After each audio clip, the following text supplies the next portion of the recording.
This episode is brought to you by Hill's Pet Nutrition. Every shelter pet deserves a second chance, and you're making it possible for thousands of them every day. Because when you feed your pet Hill's, you help feed a shelter pet, which helps make them healthy, happy, and more adoptable, changing their life forever. So they can change yours. Over 14 million shelter pets fed and adopted. Science did that. Visit hillspet.com/podcast to learn more. This episode is brought to you by Shopify. Forget the frustration of picking commerce platforms when you switch your business to Shopify, the global commerce platform that supercharges your selling wherever you sell. With Shopify, you'll harness the same intuitive features, trusted apps, and powerful analytics used by the world's leading brands. Sign up today for your $1 per month trial period at shopify.com/tech, all lowercase. That's shopify.com/tech.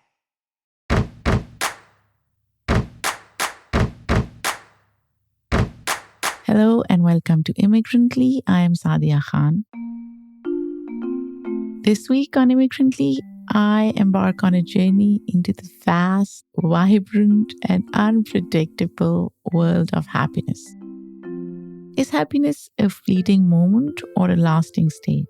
Can it be actively pursued or is it intrinsic to human existence? How do our backgrounds, personalities, and life choices shape our experiences of happiness? And what is this elusive state everyone seeks but seems hard to grasp consistently? And lastly, is happiness a universal language that transcends different lives and cultures? Or is it as diverse as the individuals seeking it? Yes, we will address all those questions and more in our today's episode. According to my today's guest, Laurie Santos, a cognitive science and psychology professor at Yale, happiness isn't just an emotion you feel, but something that can be taught, almost like a muscle that can be worked out.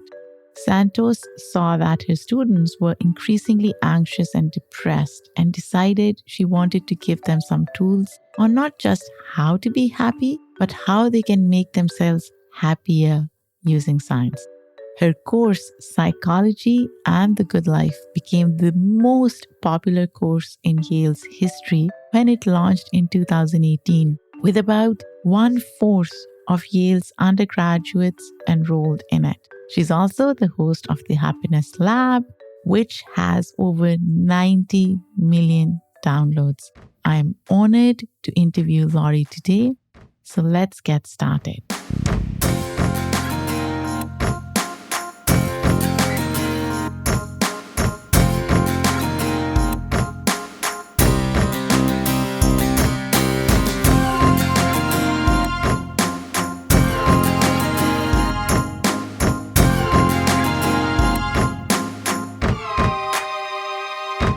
How are you doing? I'm good.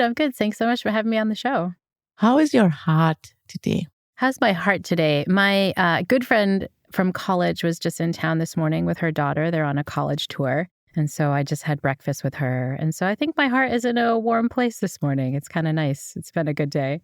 I was at a friend's house yesterday and I told her about the interview and she was freaking out. She was like, oh my gosh, you're going to interview Laurie Santos. She was like, I listen to her podcast every single week. You've become very, very popular. How are you handling it? It's good. I mean, it's really humbling, right, to see the fact that sharing these strategies for improving happiness can really help people, right? I mean, that's one of the reasons I got into this, but it's so nice that it's actually working. I think a challenge of it is really there's so many more demands on my time, right? There's requests to give talks and podcasts and these things. And so I've had to be very careful about what I say yes to. And it's really a challenge to say no to things that are great, but to just say, I have to protect my bandwidth, I have to prevent burnout, and so that can be really tricky. But overall, it's just been an incredible experience. Before we delve into the science of happiness, let's go back to your childhood. Can you talk a little bit about where you grew up and what are some of the happy memories from your childhood?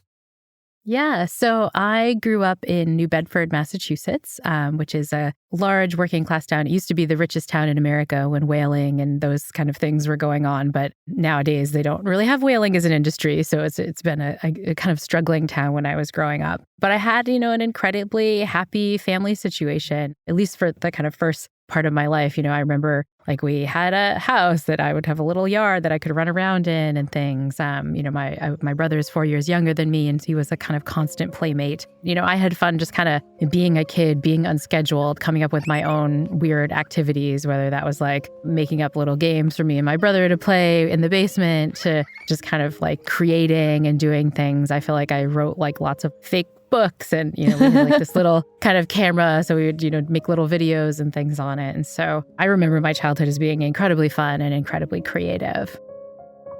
What were those fake books about? Well, I think they were kind of massively taken from some of the cartoons I watched. One of them was called The Cat and the Mouse, which I think was a basically plagiarized version of Tom and Jerry. I never tried to publish it, so the plagiarism wasn't an issue. But it was kind of, drawing the pictures of the cat and the mouse and kind of coming up with these sort of fun stories and things. And so, so I kind of enjoyed doing all that stuff creatively. Very fast forward to today. You are a professor. Why did you want to become a professor? What led you to that path?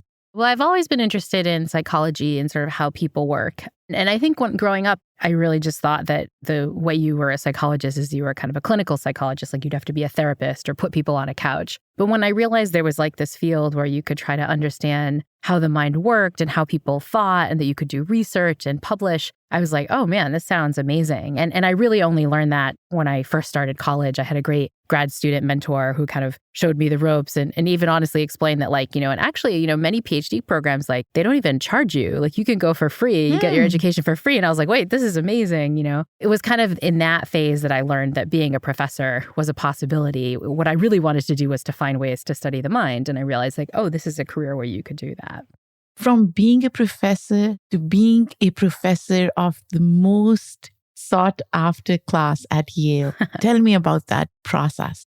So I've been teaching at Yale for over 2 decades now, which makes me feel very, very old, honestly. The time goes by very fast. And for most of my time at Yale, I was, a professor at the front of the classroom. I taught classes about my research, which focused a lot on animals and what makes the human mind unique. And I thought college life was a lot like what college life was like when I was in college, which, was fine and mostly happy. There were some stresses, obviously, but it wasn't nearly as bad as the kind of thing we're seeing today. But I was kind of blind to really what, young people are going through today. And then I took a new role on campus where I became what's called the head of college. And so heads of colleges at Yale are faculty who live on campus with students. And so I lived on campus with students. I ate with them in the dining hall and kind of hung out with them. And that was when I really first started to see the college student mental health crisis up close and personal, where right now, nationally, not just at Yale, but nationally, more than 40% of college students report being too depressed to function most days. More than 60% say that they're overwhelmingly anxious. More than 1 in 10 has seriously considered suicide in the last year. I mean, it's a really terrible crisis that our young people are going through. And that was when I realized the need for a class about strategies that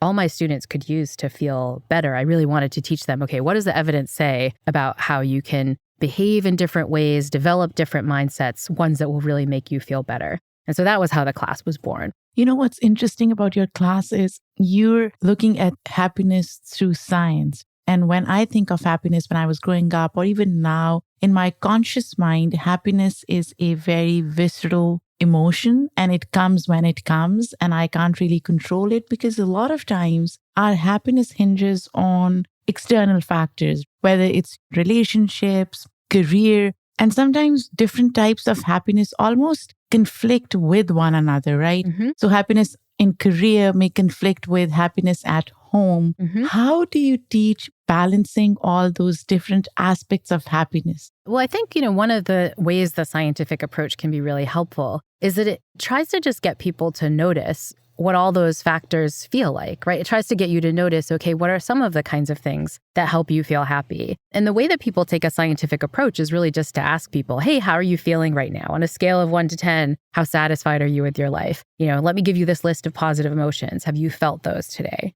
So ultimately, it's a scientific approach, but it's a scientific approach that really takes into account people's subjective experience of how things feel like in people's lives, so kind of their emotions and things, and how they think their life is going. And it really just encourages people to maybe do little experiments to ask like, okay, did you feel better in your life when you were hanging out with family or when you were at work? Or when you had a little bit of free time in your day versus when you were packed to the brim, right? And so you're kind of doing these experiments to just notice subjectively what feels good and what doesn't feel as good as I expected. And I think when you do that, you get some really interesting hints about how to balance all those competing factors. I think the first is that we often put our kind of like career achievements in the domain of happiness, right? We think like to be happy, I need to be successful or I need to be rich or I need to get this promotion at work. When researchers get people to start paying attention, what they quickly realize is that those kind of career accomplishments don't really make us as happy as we think, especially money. It really doesn't make us as happy as we think, with the caveat that you have to have enough money to put food on the table and get by, right? If you're, living below the poverty line, that doesn't work. But, for at least many of the people listening right now, if you can put food on the table and keep a roof over your head, getting a lot more money doesn't really make you as happy as you think. That's what a lot of the data show. And so I think that, as you start to pay attention to what this research shows, and again, the research is just you subjectively thinking about, okay, what really does matter when I pay attention? What you find is that the career stuff maybe needs to get kind of downplayed relative to the social connection stuff, the kind of true relationship stuff. Even when we think about what makes us happy at work, what we often find is it's not our achievements professionally, it's the relationships we develop at work. This new study that just came out in 2023, which took data from this big job website, Indeed, they found that one of the biggest predictors of your happiness at work isn't your salary or how good your manager is. It's really whether or not you have a best friend at work. So even at work, our social relationships seem to matter for feeling good. Yeah, so I think we get some hints about how to kind of bring balance to all these different competing factors in our lives when we start to genuinely pay attention to what feels good. What you think makes so much sense, but unfortunately, especially living in a capitalist society, I still see people are unable to make that conscious connection. And I can give you so many examples, even in our house, where my husband and I have had these arguments about what makes us happy. And he looks at happiness differently, more in the context of career, in the context of development. It may be immigrant mentality, but I think it is very common across the board. I wonder, how do we make that cognitive shift? How do we really teach our brains and almost reorient ourselves to saying, I can be happy if I am not extremely successful in career or if I am not making money beyond a certain threshold. What is the process of achieving that Zen mode? Well, I think it's really tough. And I think this is something that I definitely see in my students. We cover some of the studies, like literally showing that more money doesn't make you happy. I make my students read these studies. And at the end of every lecture where I talk about money and happiness, I'll have a big long line of students who want to well, that can't be true. Or maybe if you spend it differently and so on. And what's interesting is, at Yale, we just have such a diverse range of students. You might think that pushback would be from the students who were themselves really wealthy or grew up in a, really privileged background. But the pushback I often get, interestingly, is from students who haven't had that sort of privileged background, or they're coming as a first-gen student or from an immigrant background. I think for immigrants, there really is this mentality of like, push, pull your stuff up by your bootstraps, and maybe even like sacrifice part of your mental health to get that kind of typical capitalist success, right? So again, those are kind of anecdotal data of just which students I talk to. But yeah, I think these kinds of misperceptions are alive and well in the kind of immigrant mind. There's this idea that you kind of push for money, push for external success, push for accolades at work. And that will be the thing that brings you a sense of this sort of Zen peace. But when you look at the data, what you find is it just doesn't work that way. And so your question is really like, how do we overcome this, right? Like, how do we fight this bias? And I think it's really tough. Like, it's tricky myself. Like, I'll say, I know all the data about this stuff, but I still share these intuitions, right? Every time I say no to a talk that was going to, give me a nice honorarium, I'm kind of like, oh gosh, I'm like saying no to money. What does that mean? Or, every time I turn down the opportunity to do something more at work, I know the research, but I kind of have this twinge of like, oh, am I going to regret this? Is this going to be the last opportunity I get, right? So I completely get it. But I think something that's really helped me is like knowing what the science says, right? Like I can look at the graph and be like, oh, I see, I'm not going to be that much happier if I double my income. Or I've read the studies showing of what's called the arrival fallacy, where we think I'll be happy when I'll be happy when I get a promotion, or I'll be happy when I make this much money. And study after study shows that we just misperceive that. We just are wrong about what our predictions about what's really going to make us happy. And so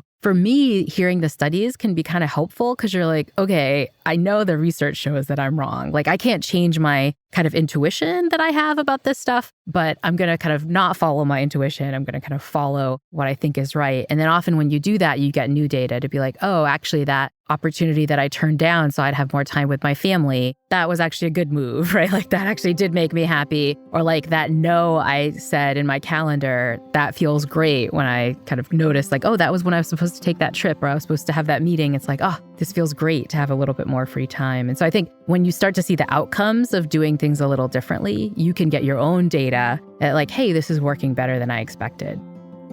Laurie, you said something so interesting about looking at the data, looking at graphs. Are you ever concerned about over-pathologizing the science of happiness?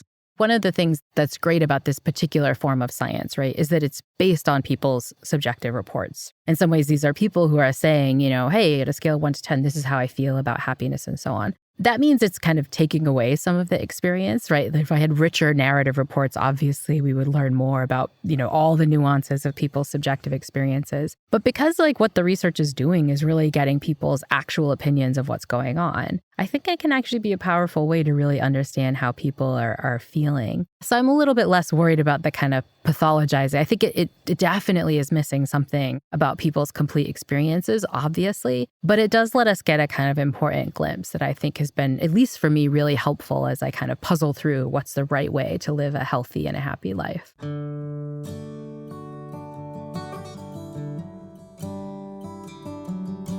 This is a great segue into bringing culture and cultural nuances into the idea of happiness. Now, I grew up in Pakistan, a collectivist society. Happiness is defined very differently there. It is less materialistic in some ways, right? So spending time with your parents, with your grandparents, siblings, having extended relationships is, in a way, manifestation of happiness. And then you come to the US, and I felt very lonely in the beginning. I felt disoriented. I recognized my depression and anxiety more in the US than in Pakistan because I was always surrounded by family and friends. What differences have you seen across different cultures, especially Eastern versus Western cultures? I think this is a really great question. It's actually one we're starting to get, a better handle on, right? Where you're doing the right studies with big enough samples of people from different cultures. One of the best research tools that we have to look at this comes from this report that's known as the World Happiness Report, where they survey all these things about people's emotion and happiness across all kinds of different countries. And what they find in the report is pretty interesting. First of all, there is great variance in happiness across cultures. They do this thing with the World Happiness Report where they rank the different countries in terms of their happiness, which I think gets a lot of headlines, but misses a lot of the nuance. But when you do those rankings, you often find that Scandinavian countries kind of come out happiest, Norway, Denmark, those are the ones that are happy. But then countries that you might not expect, so countries in South America, places like Costa Rica and so on, tend to be a little bit happier and so on, at least relative to the US. And so often what you get from that is to say, okay, what are the happier countries doing a little bit differently? And what you find is they're prioritizing some of the same things you noticed about your kind of home life back in the day, which is that like you're prioritizing things like social connection. Family is, kind of considered more valuable than work. When those two things come into conflict, family is always going to win out. People are around other people more often, so there's much less loneliness, much more social connection. And there's cultures that tend to be happier, tend to be a little bit more on the collective side, right? You think of Scandinavian countries and they have things like universal income and like allowing to kind of help other people, right? It's not kind of like you live and die by your own sort of hard work alone, right? It takes a village kind of approach, right? Yes, exactly.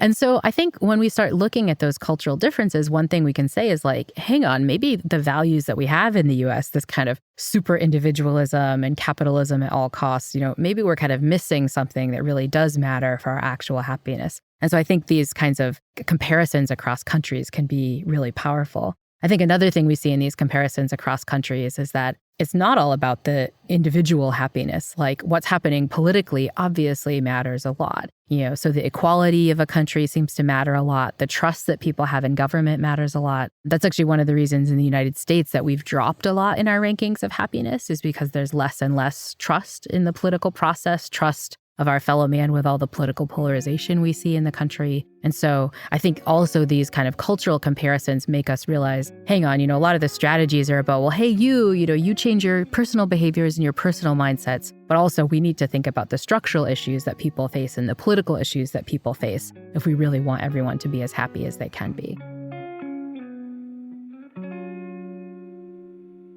I want to circle back to young folks. There's so much to talk about when we think about Gen Zers in terms of their politics, right? Mm-hmm. They are looking more and more towards their friends as being politically aligned with them, morally aligned with them, right? So that's a measure of how they choose friendships. Mm-hmm. How do you think that redefines happiness for them? Because they are putting a lot of pressure, not just on themselves, but on their friends and friends of friends. Mm-hmm. And also, how does social media play into all of this, right? They think they are not lonely because they are on social media and they're scrolling, but then they're basically doom scrolling, right? Mm-hmm. It's like enragement is equal to engagement kind of deal. Mm-hmm. What are some of the things you're seeing, Laurie, within that realm? And what is your advice to any young person who's listening to this podcast right now? So I'll take the second one first, this idea of, how is social media and our technology in general, honestly, kind of affecting our happiness. One of the biggest predictors of people's happiness is our sense of social connection, our sense of true social ties, having people that you can count on, that you really care about, and just being around other people in real life. In theory, social media and our technology, our phones in general, we're supposed to help with that, right? We're supposed to be able to, even be more socially connected. That's why it's called social media. But I think by and large, what these tools are doing is more disconnecting people, at least in real life, or especially in real time. It turns out you don't necessarily need to connect in real life to get the kind of social connection, nutrition that kind of comes with being with other people, but you need to do it in real time. You and I are right now talking, we're not in the same room, in the same studio, we're talking across the podcast software. And research shows that's pretty good, right? Because you can see each other's facial expressions, we're kind of talking in real time. Doesn't work as much if you're just like texting or posting, a comment on someone's Instagram feed or, scrolling through TikTok videos or something. That's not as nutritious in terms of our psychology of what we need for social connection. And so I think that one of the biggest hits that people get from social media is that it's just an opportunity cost on hanging out with each other in real life. How often have you seen a group of young people, or honestly a group of adults for that matter, like sitting around a dinner table and everybody's got their, they're with each other in real life, but they're not connecting in real life because they're looking at their phones, right? And so that's a big hit. I think social media is also a big hit, we know, for young people just in terms of their sleep. Making sure you're getting the appropriate amount of good sleep is super important for our mental health. And these days, what you find is many young people claim not to be sleeping as much because they're on their phones and they're staying up late at night watching TikTok videos and other kind of screen time things. So I think there's lots of reasons our social media is hurting happiness generally, and that hit on happiness is especially bad for young people. But I think the loneliness hit that young people are going through kind of gets to your first question about kind of, what's happening with young people kind of feeling like it's, harder to kind of connect with people across the political divide. I think that's a generation that's heading the most hit of the political polarization we're experiencing.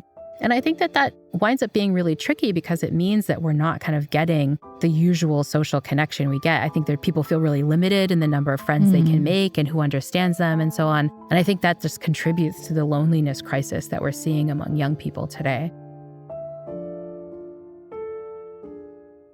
You've talked about third spaces for younger people. How important are those third spaces, and whose responsibility is it to build those? The government, societies, individuals?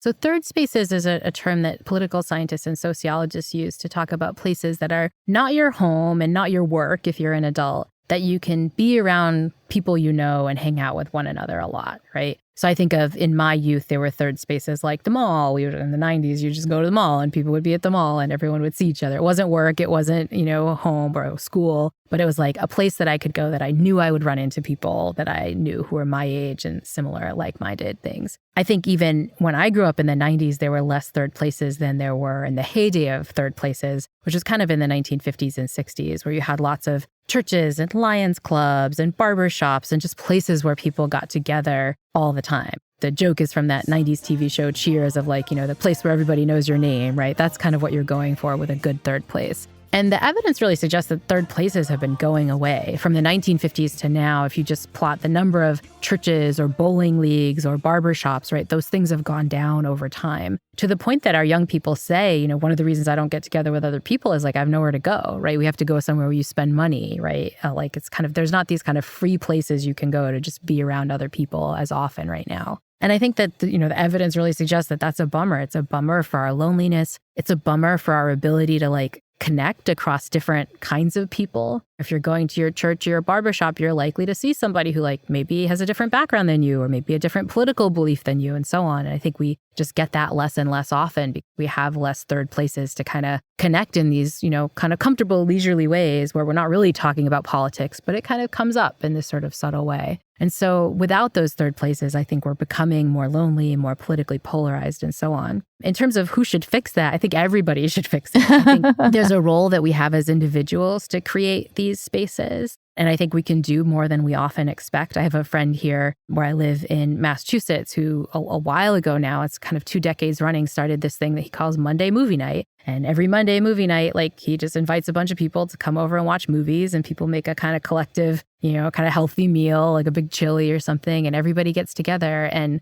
it's really been so nice to be part of this because it's just like every Monday, I know there'll be people there and, you can kind of connect with these kind of interesting folks who are doing stuff. And so I think there's a way that we as individuals can set up our own third places and really kind of put time into doing that, making these spaces. But there's also lots of sociological research suggesting the power of governments being really involved in creating third places, right? And just organizations kind of doing that. Many of the most famous third places aren't ones that are necessarily created by an individual for like, a social group around their neighborhood, but by institutions, so things like the Lions Club or the NAACP or the kind of communal barbershop or something like that. Is there any such thing as a good argument anymore? One with sharp perspectives, fair and tough questions that leaves you free to come to your own conclusions? Thoughtful discussion is missing almost everywhere in our lives. But you'll find it on Hear Me Out, Slate's new podcast. I'm your host, Celeste Headlee. Each week, we'll talk, we'll listen, and we'll ask the hard questions on issues that matter. Every Tuesday on Slate's Hear Me Out with Celeste Headlee. Join us.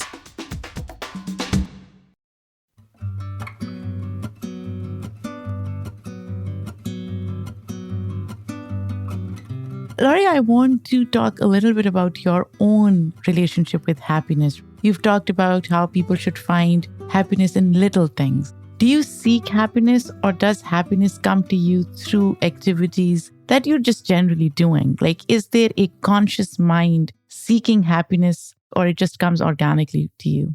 If I've been having a rough week, one thing that I often do is to say, okay, how can I get a little bit more social connection in? Like, which friend do I need to call this week? Who do I need to see to kind of get that social connection in? And so in some ways, it's both organic to certain activities that we engage in that they feel good and boost our positive emotion and increase our satisfaction with life. But if we're not getting those kind of behaviors in naturally, we can really intentionally decide, hey, I'm going to do this more often. And the consequence usually is a boosted sense of well-being. So recently, what is one thing that made you happy? I had this lovely breakfast with this friend of mine from college, and I had a really good bagel sandwich. And I took a moment to savor, this is great. That bagel's really crunchy. And just the act of that paying attention, being a little bit more mindful and presence, it can kind of boost your positive emotion and make you experience things like gratitude, this sort of thankfulness for having this interesting experience. And that's just a sort of small retuning of our attention to pay attention to stuff that feels nice. And then all of a sudden you start feeling better.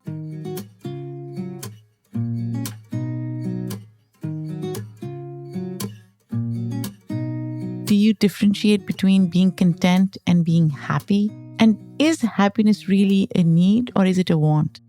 When I think of happiness, I think of it as kind of being almost like happiness with a capital H. It's kind of equivalent to sort of living a good life, living a happy life. And it has these kind of two components. One is sort of an emotional component where it's kind of how you feel in your life. And the second part is sort of a like thinking component, like how you think your life is going. If you kind of feel good in your life and think your life is going well, you're living a happy life. This term is sort of this kind of big capital H term, happiness, is often equivalent to what like the old ancients like Aristotle thought about when they thought about things like eudaimonia, this like idea of a good life generally, right? So that's kind of what I think about when I use the term happiness.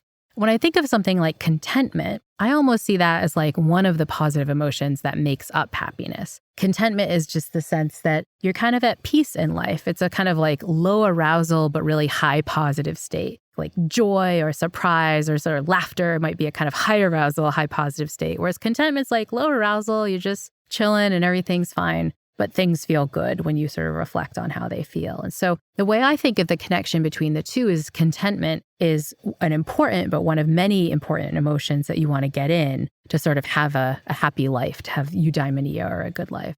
Laurie, I wonder if other emotions like grief and loss inform people's happiness differently. People who've experienced, say, grief or loss look at happiness differently than people who haven't. Have you seen that in your studies? Definitely. There's a lot of work on a topic that researchers call post-traumatic growth. So many of us have heard this term post-traumatic stress. You go through some terrible, stressful period and you have these consequences, high arousal, high anxiety and things later on. But post-traumatic growth are cases where you go through something terrible, you go through loss and you go through grief. But on the other side, you experience like a sense of growth, right? Like it's not something that you choose and, it sucked and it's like worth recognizing the bad part of it. But like on the other side, people self-report feeling a deeper sense of connection, a deeper sense of spirituality. You know what is meaningful in life, your deeper sense of purpose, and kind of a deeper sense that you can sort of go through things. I think this term resilience, as I know you've talked about on your podcast, is a really complicated one.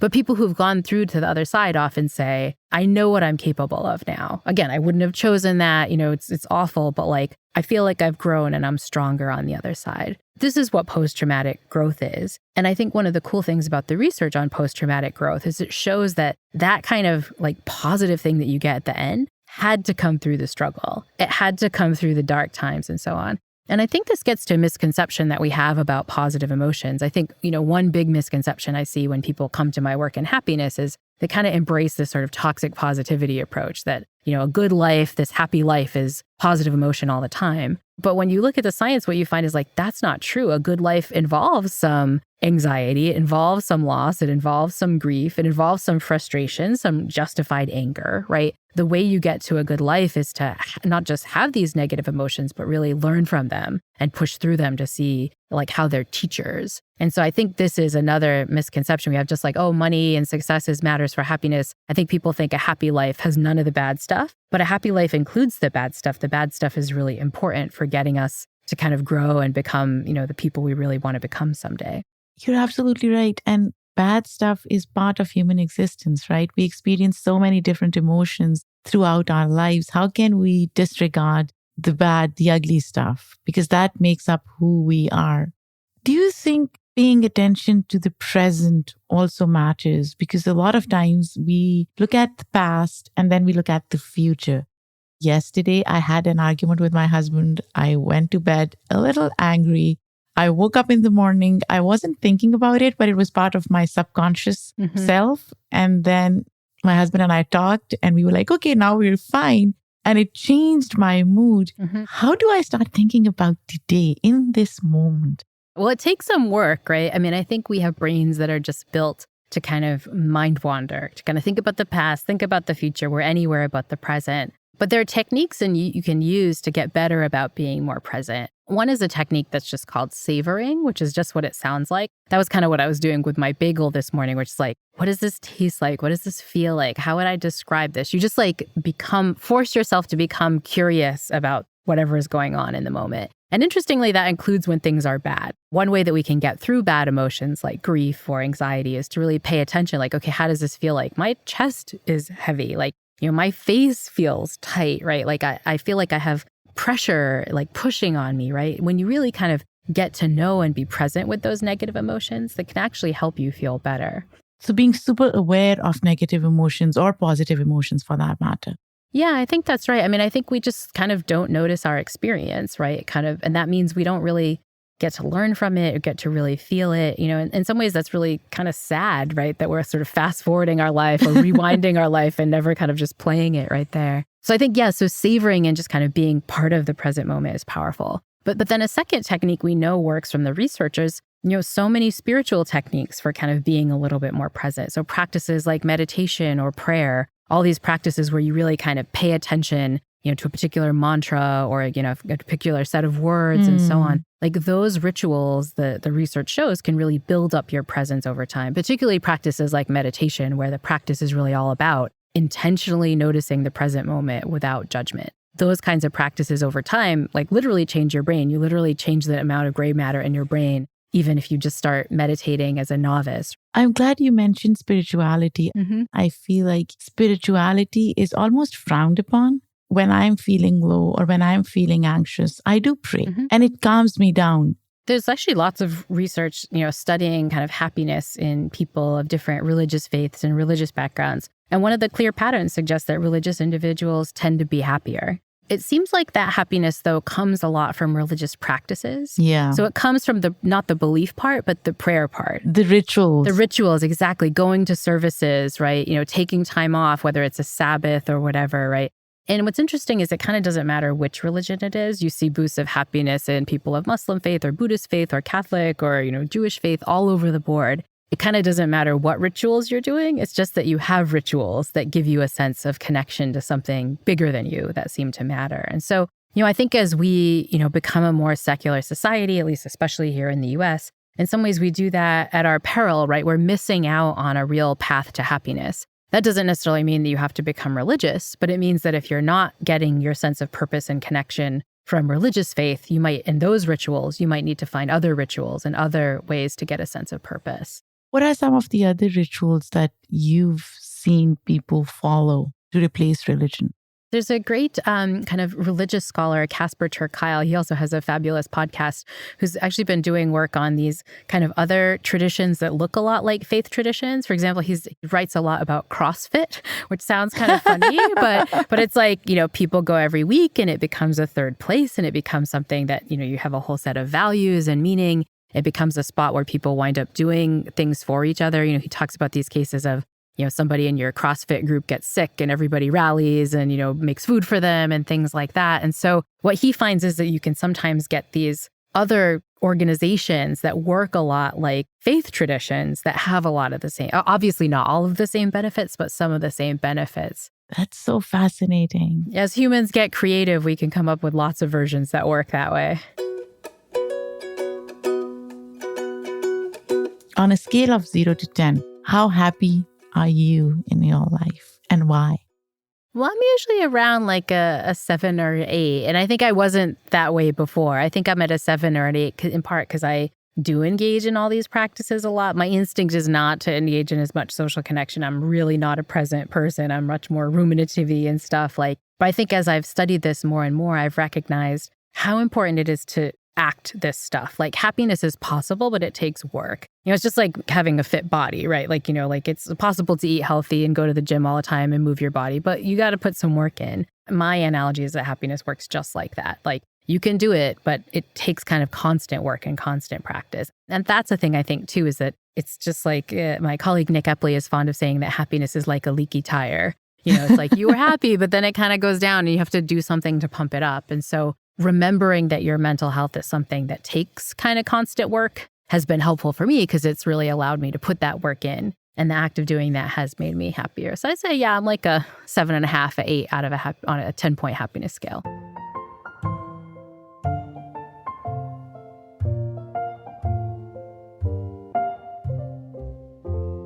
Give me one habit that people should make part of their lives to feel happier. Another great one that I think we haven't talked about yet is the act of feeling a little bit grateful. This is a mindset shift that this science shows is really powerful. We're real complainers. And I think we become complainy socially. Like I use the analogy, last time you hung out with a friend, they asked, how's it going? Did you immediately list all the blessings in life? If you're in the US, probably no, you listed all the things that are going wrong. You didn't talk about any of your coworkers that you adore. You talked about the one coworker that gets on your last nerve. And in general, we have this bias, I think universally, but even more so in the United States, towards what you might call under-sociality. Like we just don't realize the happiness benefits of being social, whether that's expressing our gratitude to other people, complimenting other people, trying to help other people. We just don't realize how much these kind of little social mindset shifts matter so much for making us feel better. You know, when you mentioned grateful, my mind just went to what my mother says. My parents live in Pakistan and I talk to them very often. And every time I talk to my mom and if I'm feeling low, obviously she knows. And she always says this to me. She's like, be grateful for what you have. Just say it verbally, how grateful you are for all that you have. And I always brush it off, Laurie. I don't pay attention. And I'm like, yeah, how will that make a difference in my life? Just saying, I am grateful for X, Y, Z things. And now when you mentioned it, maybe that's a mantra, that's a ritual that I should probably incorporate in my daily life, right? Just getting up in the morning and saying, I am grateful for X, Y, Z, and then starting my day. Yeah, I mean, it sounds like your mom's reading the studies because like literally there's literally a study where you have people scribble down 3 to 5 things they're grateful for every day in the morning or in the evening. And what you find is that within 2 weeks, people statistically report higher subjective well-being, a higher level of happiness after that. So like just this simple act. And it's because one of the problems is like we have this mind that's built to be very negative. You know, it made sense in our back in the day to like notice the bad stuff so we could kind of fix it. But that means that there's good stuff in our lives that we've kind of just gotten used to. We're not getting the kind of happiness benefit from all those good things because we don't take time to notice it. And yeah, the studies show that just the act of what your mom is saying, just take time to notice it every morning. Now, all of a sudden, you're kind of paying attention and you can kind of get the emotional rewards that come from the good stuff in your life that you otherwise would have just taken for granted. So do you think our brain is conditioned to look at the negative only, or at least for the most part? So we are almost fighting against it to achieve happiness? Definitely. I mean, I think there's lots of evidence for a negativity bias. There's even evidence that like 3-month-olds and 5-month-olds babies are more likely to pay attention. If you show them a scene of something negative, they kind of lock on to the negative stuff. So it seems like we have this bias and it seems like it emerges really early. The good news is that you can train your brain away from that, right? This is, I think is what the gratitude practice that your mother was talking about can be so powerful, right? You just force yourself to notice the good stuff. So you kind of push against this natural tendency. And I think that's the case in so many aspects of our lives. You know, I mean, we used the fitness analogy before, but I think it's similar, right? Like, I don't know about your general take, but my general take would be to like eat unhealthy stuff. I'm not like a kind of physically minded person. My instinct would be to stay on the couch and not push myself, right? Those are our natural instincts. But of course, we can push past those natural instincts and we need to if we want to be a little healthier. And I think the same is true for our happiness. We have this natural negativity bias that might even be innate, but with a little practice, we can move past it. In the end, Laurie, if you were to describe the United States of America in the context of happiness, how would you do that? I think I would describe it, unfortunately, as going down right now. And that's really what these recent data from the World Happiness Report show, is that overall the happiness in the United States has been going down. We've dropped out of the top 20 in the world for the first time ever since the World Happiness Report has started. And sadly, a lot of that increased unhappiness is because of young people, is because young people are feeling so depressed and so anxious. And so I think the way I would describe it is the United States isn't doing very well. But in that challenge, we really have an opportunity. This is a real opportunity we have to kind of follow what the science shows in our behaviors and our mindsets to feel happier. Laurie, thank you so much for coming on Immigrantly. As I said, you are a superstar. A lot of people love you. And I am so glad that you're doing what you're doing because we all need the Happiness Lab podcast in our lives to feel happier. But thank you so much. This was wonderful. Such a great time. Thanks so much for having me on the show.